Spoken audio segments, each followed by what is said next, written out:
So as discussed in the previous chapter, we talked about feeling comfortable who you work with. However, it's not only about that, it's really about making sure you're comfortable. Right now, a lot of people are very nervous of what's happening with interest rates. They're going up. It seems to be on the news all the time. And a lot of people are actually very stressed and losing sleep on this. And I understand it.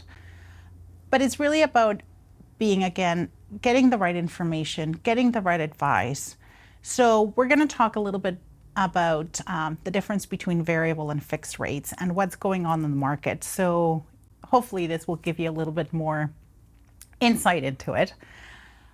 So when you're qualifying for a fixed rate versus a variable rate, with a variable rate, you're qualifying at the benchmark of Canada. And right now it's at 5.25. So that's not necessarily the rate you're paying, but that's what you're actually qualifying at. So the rate is actually quite different.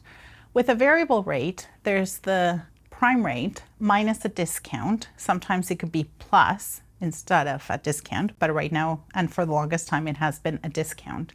And that discount will remain constant over the term of the mortgage. Typically, it's 5 years.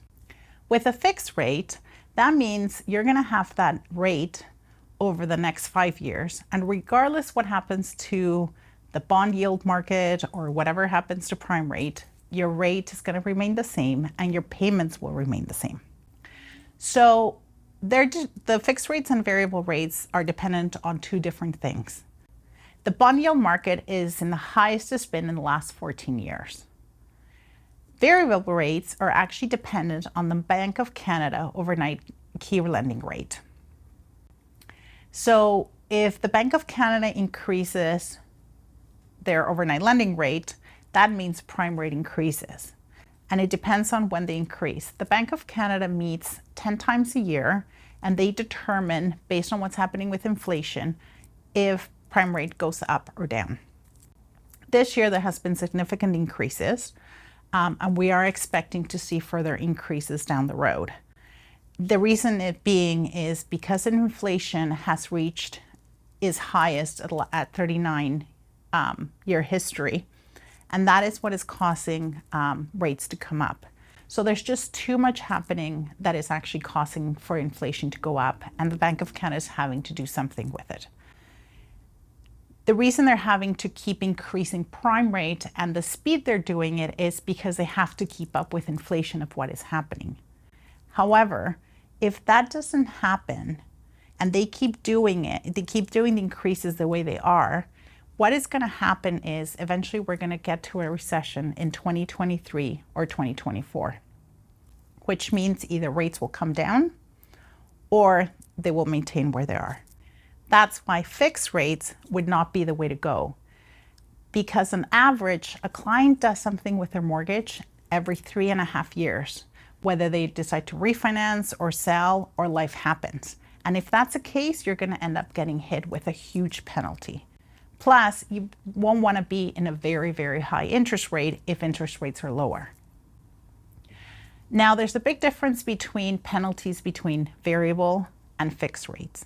With fixed rates, it's the greater of the interest rate differential, which means the rate that you have compared to the rates where the rates are at that time and how much is left on your term. Now at banks, the penalties are quite higher when you're at a bank, because when you get your mortgage, they calculate it based on the posted rate minus the discount and the contract rate, which the contract rate is the rate that you actually pay on your mortgage. So that's how your payments are determined. But when you pay out your mortgage, they calculate based on the posted rate, not the contract rate. So that could be a difference of about $30,000, which is a huge part of your equity compared to a standard penalty, which would be, say, with a monolender. So those are lenders that only work with brokers. Because the penalty with the monolenders are usually only the contract rate. The penalties calculate based on the contract rate. So that's why there's a very big difference in penalties. So again, as discussed in previous chapters, it's really important to do your homework and that you feel comfortable and ask as many questions you have. This is your mortgage, and it's important that you actually know what you want and you're clear and comfortable with it. So I'll give you an example. I had a client that their penalty to pay out their mortgage, and it was with a bank, it was going to be $38,000. Absolutely, it's a lot of money. However, again, it's part of the conversation and finding us like, what is truly important to them, right? Normally, if you right off the bat, it's like $38,000. No, absolutely not. I'm not paying that. But it's really about finding out, and whoever you work with is like, let's have a conversation. What's really important to you? Why do you want to own your home? Like, why do you want to refinance? Why do you want to do different things, right? And come up with a strategy that is going to work for them. So for these clients, even though their penalty was going to be $38,000, they actually ended up, what was important for them was reducing their mortgage payments and improve their cash flow. So they were actually going to improve their cash flow by $700 a month. Essentially, I said, well, why is this important to you? And the reason is because they wanted to have another child, and in order for them to be able to afford it, that was going to be a difference. So regardless of what your reason is, what is important is, what is the reason? Why do you want to do it? And then let's make it happen. So for these clients, because they wanted to have a child, that was important. And me being a mom, I totally understand it, that I wanted to be a mom and that's important to them. They wanted to have a second child. And by refinancing, even though they were going to pay that money, in the end, they were still going to be ahead, even with the penalty. But at the same time, they were going to be able to have a baby.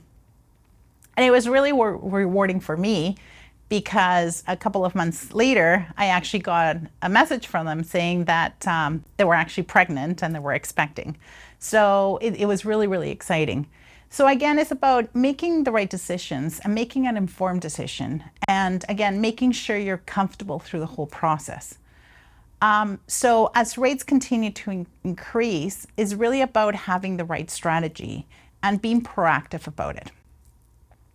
So we touched a lot about the difference between variable and fixed rates. I don't mean to confuse you more. However, there is two types of variable rates. One of them is called adjustable rate, and the other one is called variable rate. Just in general, everybody knows them at just a variable rate and a fixed rate. Which one do you want? But it's important to ask the questions as to, when you're talking to a bank or a lender or a broker, is like, what is the difference? Like, is this a variable rate or is this an adjustable rate? And I'll explain the difference. Variable rate. So the difference with a variable rate means that you will still have a discount throughout the term of the mortgage, typically 5 years, and that discount will remain the same.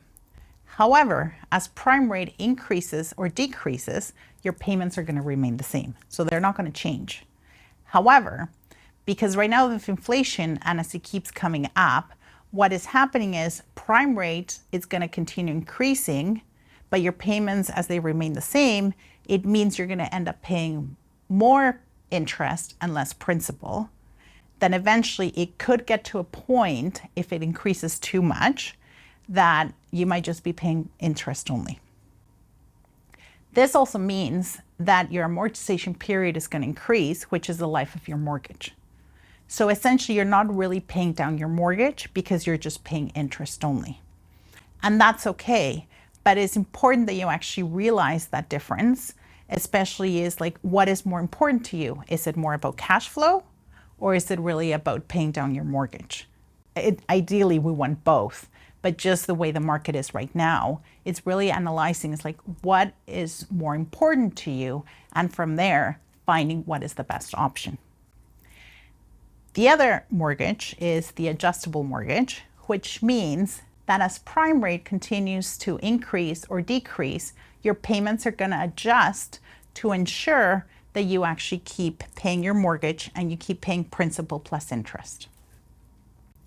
With the variable rate, besides eventually that you'll be paying less principal and more interest, One of the things that can happen too is your amortization period, the life of your mortgage, is going to increase. So that is something that you need to keep in mind. So when I'm talking to my clients now, you need to see is like, well, does it make sense to have a variable mortgage or an adjustable mortgage? So it has actually switched the conversation a lot more between just fixed or variable, because with fixed, you will actually qualify for a lot less right now. And the reason being is because with fixed rates, you qualify at the contract rate, so the rate you'll be paying plus 2%. So again, because fixed rates have gone at a 14-year high, that means that you're qualifying close to 7%. That's not the rate you're paying, but that's what you have to qualify at, compared to 5.25 if you're applying for a variable rate. So there's a very big difference on what you're going to be able to qualify if you go fixed versus variable. But then the conversation turns into, do I do adjustable or do I do variable? So again, whoever you work with, make sure you get all your questions answered and you're comfortable with the information you're getting. If you're not getting enough information and you're like, what was that all about?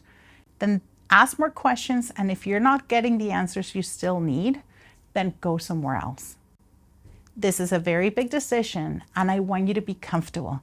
Your experience of buying a new home should be enjoyable and exciting and not nervous and what are we going to do? However, at the same time, if you're looking into getting the market, I definitely recommend that you look into it sooner than later. Don't wait for prices to come down.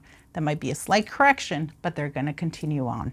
There's too much demand for housing, especially since we're expecting about 1.3 million immigrants coming into Canada, and there's just unfortunately not enough housing. So the demand is still going to be there.